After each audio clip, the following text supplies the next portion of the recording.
আজকে এই দেওরগাছ ইউনিয়নের প্রতিবাদ সভায় উপস্থিত আছেন দেওরগাছ ইউনিয়নের চেয়ারম্যান সহ বিভিন্ন রাজনৈতিক দলের নেতৃবৃন্দ এবং আমার সামনে উপস্থিত জনতার একাংশ। আসসালামু আলাইকুম।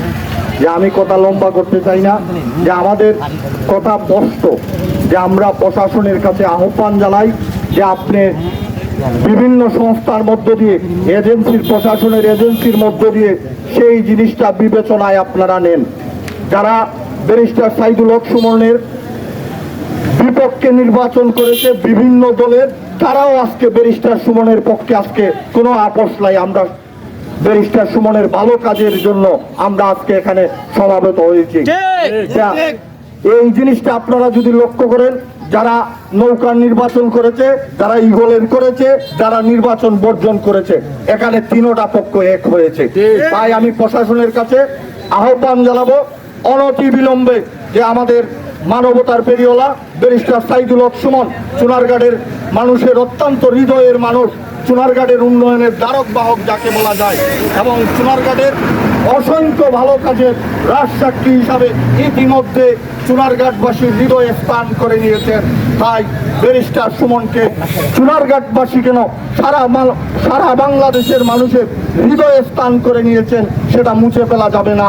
তাই আজকে প্রশাসনের কাছে আমাদের জোর দাবি, অনতি বিলম্বে ব্যারিস্টার সাইদুল হক সুমন এই সপ্তাহে চুনারঘাটে আসতে পারেন নাই, এটা আমরা অত্যন্ত কষ্ট পেয়েছি এবং আমাদের চুনারঘাট উন্নয়ন থেকে বঞ্চিত হয়েছে। উনি যদি আসতেন আরো অসংখ্য রাস্তাঘাট সহ মসজিদে উনি অনুদান দিতেন, সামাজিক অনুদান দিতেন, সেই সব থেকে চুনারঘাটবাসী বঞ্চিত হয়েছে।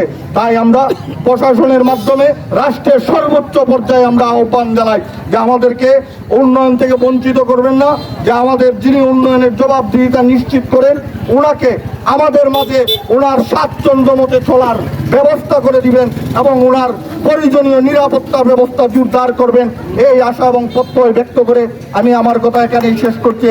আল্লাহ হাফেজ। বাংলাদেশ জিন্দাবাদ। এখন বিসমিল্লাহির রহমানির রহিম। আসলে বক্তব্য যে বিষয়গুলো সব বিষয়গুলো চলে এসেছে। আমি একটি কথা বলতে চাই, যারা ব্যারিস্টার সুমন ভাইকেও হত্যা করার পরিকল্পনা করেছিল, খুব তাড়াতাড়ি আপনারা তাদেরকে গ্রেপ্তার করে আনেন এবং আপনারা জনগণের সামনে প্রকাশ করেন কে ছিল এই হত্যাকারী, তার মতন দাদা কে ছিল। আর একটি দুঃখের বিষয়, আজকে এক সপ্তাহের পরে হয়ে গেছে, এখন পর্যন্ত কেন তাদেরকে গ্রেপ্তার করা হয় না, এটা আমি আপনাদের কাছে প্রশ্ন রাখতে চাই। পাশাপাশি জননেত্রী শেখ হাসিনার কাছে আমার একটাই দাবি, ব্যারিস্টার সুমন ভাইয়ের যাতে নিরাপত্তা জোরদার করা হোক, যাতে এই দেশের কোনো ৭৫ সালে যেভাবে গণহত্যা করা হয়েছিল এইভাবে না হয়। এই বলে আমি আমার বক্তব্য শেষ করলাম। জয় বাংলা, জয় বঙ্গবন্ধু। আসলে মানবতার আমাদের জনগণের অহংকার। আমি মাননীয় প্রধানমন্ত্রীর কাছে একটা রিকোয়েস্ট করবো যে আমি সুমন ভাই যে এই প্রতিবাদ সভা মাঝে অংশগ্রহণ সবাই সালাম, আসসালামু আলাইকুম। আমি শুরুতে একটা কথা বলতে চাই, আমরা বাংলাদেশটা যে আগে নেবার চেষ্টা করছি, যারা দেশের টাকা লুটপাট করে বিদেশ পাচার করতে আছে, যারা দেশের টাকা বিদেশের টাকা তালিকা বানাইতো, এই ব্যাপারে কথা বলছিল আমাদের দেশের এই বঙ্গবন্ধু শেখ মুজিবুর রহমান। এই কথা বলতে গিয়ে তার সপরিবার সতার হত্যা করা হয়েছে। আজকে এত বছর পরে আমরা ওই লোকের একজন অভিভাবক পাইছি, আমরা একমাত্র ব্যারিস্টার সুমন ভাই। ব্যারিস্টার সুমন ভাই যারা দেশের টাকা মাইরা বিদেশ নিয়ে পাচার করতেছে, যারা দেশের মানুষের হক মাইরা বিদেশ পাচার করতেছে, এই কথা বলতে গিয়ে তারা মাইরা লওয়ার হুমকি দেওয়া হয়েছে।